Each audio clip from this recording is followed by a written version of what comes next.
Cinema বানাবো যেটা আসলে ইন্টারন্যাশনাল সিনেমাকে রিপ্রেজেন্ট করতে পারে আর কি, আমাদের দেশের সিনেমা হিসাবে। তো দর্শক কিন্তু সেটা বলছে, এবং আমি বারবারই বলছি আমি একটা কমার্শিয়াল সিনেমা বানাচ্ছি আসলে। এটা একটা এন্টারটেইনিং সিনেমা, আপনারা দেখবেন, হাসবেন, হাততালি দিবেন এবং এনজয় করবেন, এবং শেষে একটা ভয়ঙ্কর টুইস্ট নিয়ে বাসায় যাবেন এবং ওয়েট করতে থাকবেন কবে তুফান 2 আসবে।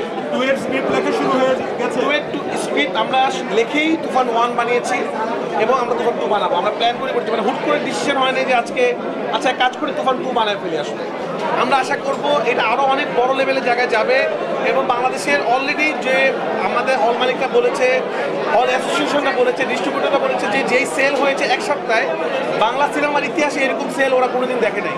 প্রতিদিনই মনে হচ্ছে, এবং আজকে যেখানে সিনেপ্লেক্সে দাঁড়িয়ে আছেন সেই সিনেপ্লেক্সে কিন্তু কোনো টিকিট নাই, অথচ এখন কিন্তু ছুটির দিন না, মানে কর্মদিবস। তো এটা একটা বিরাট বড় রেকর্ড, সবথেকে বেশি সংখ্যক শো চলছে। তো দর্শক থেকে অনেক অনেক ভালোবাসা, আপনাদের অনেক অনেক ভালোবাসা। তুফান পার্ট 1 যেই লেভেলের ক্রেজ, ইনশাল্লাহ তুফান পার্ট 2 আরো ভয়ঙ্কর লেভেলের ক্রেজ হবে ইনশাল্লাহ। যখনই কোনো সিনেমা হাইপ এখানে থাকবে তখন এটা সমালোচনা হবে, এটা পৃথিবীর যে কোনো সিনেমা নিয়ে। এটা অ্যানিমেলের ক্ষেত্রে হয়েছে, জাওয়ানের ক্ষেত্রে হয়েছে, পুষ্পা ক্ষেত্রে হয়েছে।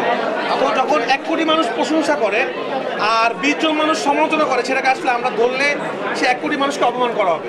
তো আমরা যারা সমালোচনা করছি তাদেরকে শ্রদ্ধা জানাতে চাই, আপনাদেরকে ভালোবাসা ছাড়না দিয়ে চেষ্টা করবো আমরা আরো ভালো ছবি বানাবো।